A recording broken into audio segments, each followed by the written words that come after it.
नमस्कार, हिंदी साधन चैनल में आप सभी का एक बार फिर से हार्दिक स्वागत है।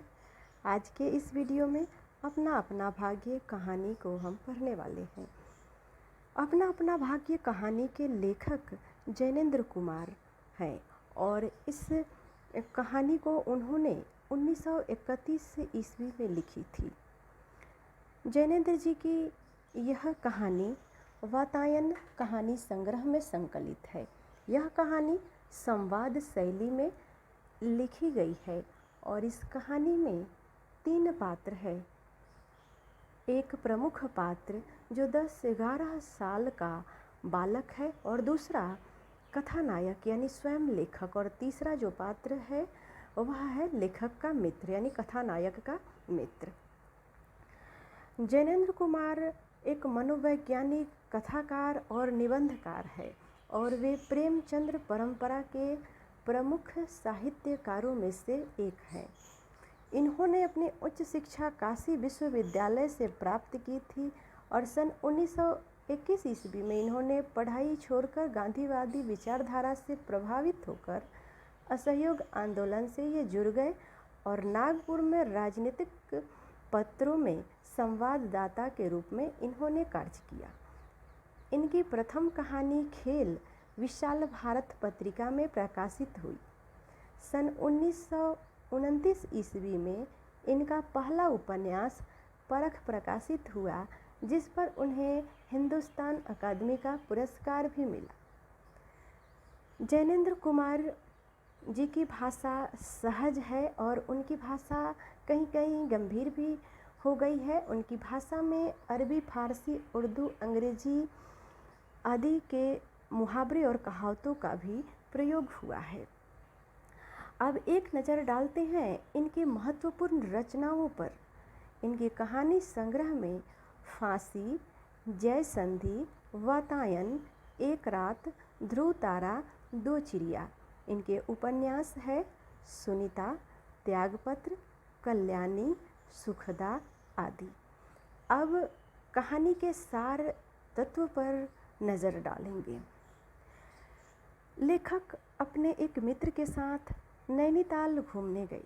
वे होटल में ठहरे थे और शाम को जब घूमने निकले तब कुछ देर घूमने के बाद एक बेंच पर बैठ गए। समय बीतता गया और अंधकार बढ़ता गया। हवा में नमी बढ़ती जा रही थी। लेखक उठना चाहते थे पर उनके मित्र ने उन्हें हाथ पकड़कर बैठा लिया।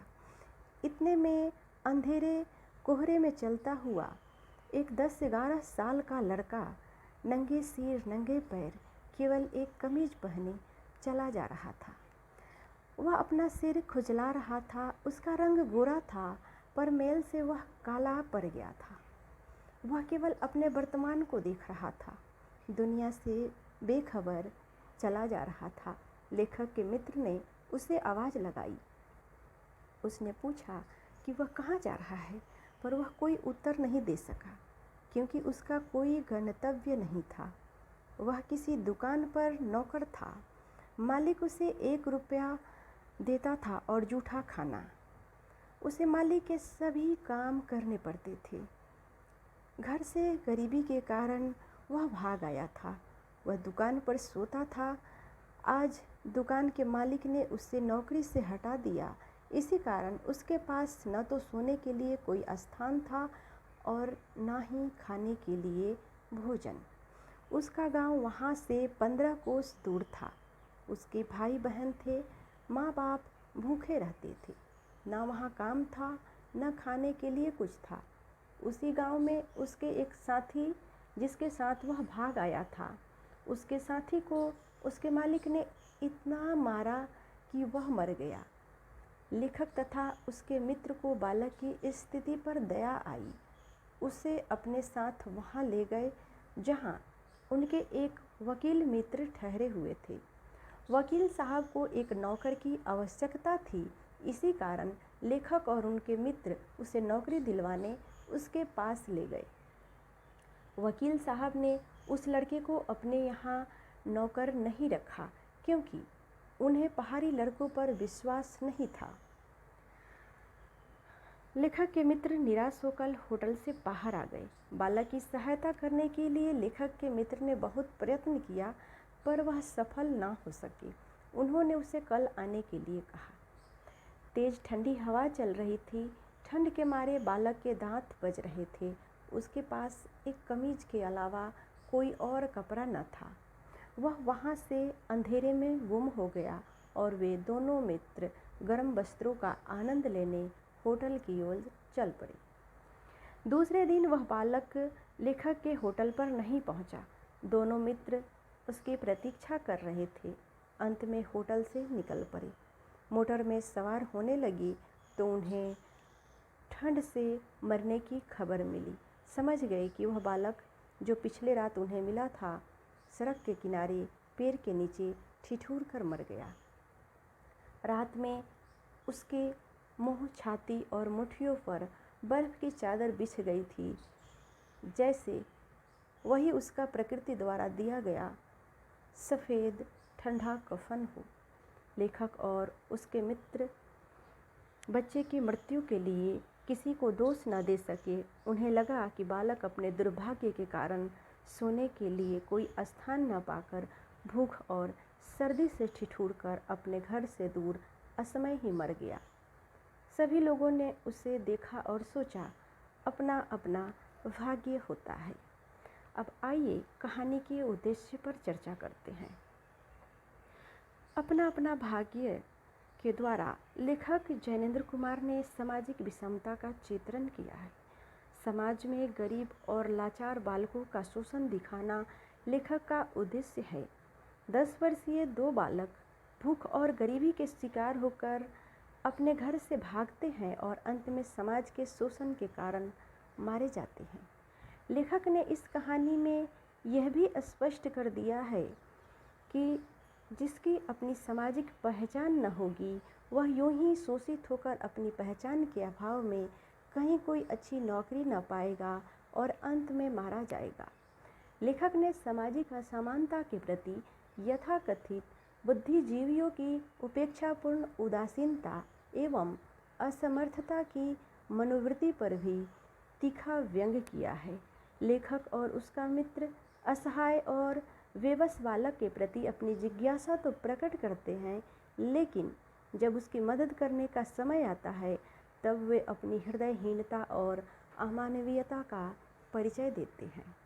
वे बालक की सहायता गर्म कपड़े देकर, खाना देकर, पैसे देकर या नौकरी की व्यवस्था करके कर सकते थे, पर उन्होंने बालक की इस स्थिति को उसके भाग्य पर छोड़कर अपने कर्तव्य का पालन नहीं किया। बात अगर कहानी की सार्थकता पर करते हैं तो यह कहानी उस वर्ग पर केंद्रित है जो अभाव के कारण उपेक्षित जीवन जीने पर मजबूर है। 10 वर्ष का बालक भूख से पीड़ित होकर अपने एक साथी के घर से भागता है और समाज की विषमता का शिकार होकर अंत में मारा जाता है। दोनों के मृत्यु को समाज उनका भाग्य मानता है, लेकिन समाज यह मानने को तैयार नहीं कि दोनों के भाग्य में असमय मृत्यु नहीं लिखा था, बल्कि एक बालक साहब के मार से मारा जाता है तो दूसरा समाज की निष्ठुरता से। समाज में अमीर बुद्धिजीवी सिर्फ बड़ी बड़ी बातें करते हैं, लेकिन किसी उपेक्षित वर्ग की सहायता नहीं करते हैं। गरीबों के भाग्य को दोषी ठहराकर उन्हें अपने भाग्य के सहारे छोड़कर वे अपने कर्तव्य का पूरा मान लेते हैं और अपने सामाजिक जिम्मेदारी से दूर भागते हैं। साधन संपन्न वर्ग के मन में निम्न वर्ग के लिए कोई सहानुभूति नहीं है। अतः अपना अपना भाग्य शीर्षक का प्रयोग लेखक ने व्यंग के रूप में किया है, जो कथा के अनुसार उचित और सार्थक लगता है। अब इस कहानी में आए हुए पात्रों के चरित्र चित्रण पर प्रकाश डालेंगे। जो इस कहानी का मुख्य पात्र है बालक, वह बालक सहज निश्चल स्वभाव का है, गरीब है पर अत्यंत स्वाभिमानी एवं मेहनती है। भूखा होने पर भी वह लेखक के सामने अपने भूख को व्यक्त नहीं करता है। उनके मित्र के साथ नौकरी मिलने की वह आशा में जाता है। लेखक के मित्र के अनुसार वह बेईमान नहीं हो सकता और न ही वह चोर हो सकता है, क्योंकि उसे अपने मेहनत पे भरोसा है और वह कठिन परिस्थिति में भी मेहनत करके ही पैसा कमाना और मेहनत से ही अपने भूख को मिटाना चाहता है। कहानी में आए लेखक स्वयं जैनेंद्र कुमार जी। उनके चरित्र चित्रण पर प्रकाश डाला गया है। कहानी के अनुसार लेखक कहानी के पात्र हैं, वे चुपचाप बैठना नहीं चाहते और वे दार्शनिक स्वभाव के हैं। उदासीन बुद्धिजीवी है जो घटना को केवल तटस्थ होकर देखते हैं, उस पर टिप्पणी करते हैं। मित्र के कहने पर कि भयानक शीत है और बालक के पास कपड़े बहुत कम है, वह स्वार्थ की दार्शनिकता से उत्तर देते हैं कि पहले खुद बिस्तर में गर्म हो ले। उनके मन में बालक की करुण स्थिति के लिए दया नहीं उभरती। लेखक के मित्र जो कहानी के तीसरा पात्र हैं। लेखक के मित्र भावुक स्वभाव के व्यक्ति हैं। निरुद्देश्य घूमने के पश्चात वे देर रात तक बेंच पर बैठे रहते हैं। वे अल्पभाषी व्यक्ति हैं, उनके हृदय में सहानुभूति है।